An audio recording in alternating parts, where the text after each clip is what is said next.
આજે વહેલી સવારે આણંદ અને વડોદરા જિલ્લાને જોડતો મુખ્ય બ્રિજ ગંભીરા બ્રિજ, જે વર્ષો જૂનો બ્રિજ છે, જેના પરથી ખૂબ મોટા પ્રમાણમાં વાહનોની અવરજવર થાય છે. લોકો આ બ્રિજનો રોજ હજારોની સંખ્યામાં યુવાનો રોજગાર અર્થે આ ઉપયોગ કરીને સામે કાંઠે જાય છે.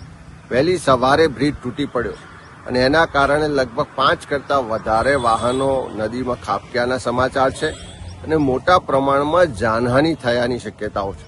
વહેલી સવારે જ કલેક્ટરશ્રી સાથે, એસપી સાથે ને બંને વડોદરા અને આણંદ જિલ્લાના વહીવટીતંત્ર સાથે વાત પણ કરી, બચાવ કામગીરી તાત્કાલિક શરૂ કરવા માટેની રજૂઆત પણ કરી છે.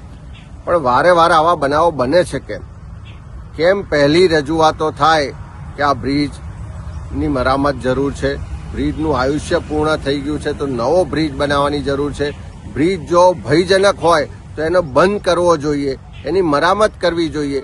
સરકારી તંત્રની ગંભીર બેદરકારીને કારણે આ બનાવ બન્યો છે અને લોકોના જીવ ગયા છે. ત્યારે એવા સંજોગોમાં સરકાર આખા ગુજરાતમાં આવા બનાવો બને ત્યાર પછી જાગે છે. વહેલા કેમ નથી જાગતી? જો વહેલા જાગી હોત તો આ બનાવ ના બન્યો હોત, લોકોના જીવ જવાની જે શક્યતા છે, જીવ ના ગયા હોત. મને જે જાણકારી છે મુજબ મોટા પ્રમાણમાં લોકો નદીમાં ડૂબ્યા છે અને આ જે બનાવ બન્યો એના કારણે આખા વિસ્તારમાં અત્યારે ખૂબ ચિંતાનું વાતાવરણ છે. અમારા બધા જ કાર્યકરો, આગેવાનો, ત્યાં સ્થાનિકો પણ મદદમાં છે. પણ સરકારને ફરી મારી વિનંતી છે કે તાત્કાલિક એના માટેની એક્સપર્ટ બચાવ ટીમો મોકલવામાં આવે અને આખા બ્રિજ પરનો જે ટ્રાફિક છે એની વૈકલ્પિક વ્યવસ્થા કરવામાં આવે અને આની યોગ્ય તપાસ થાય.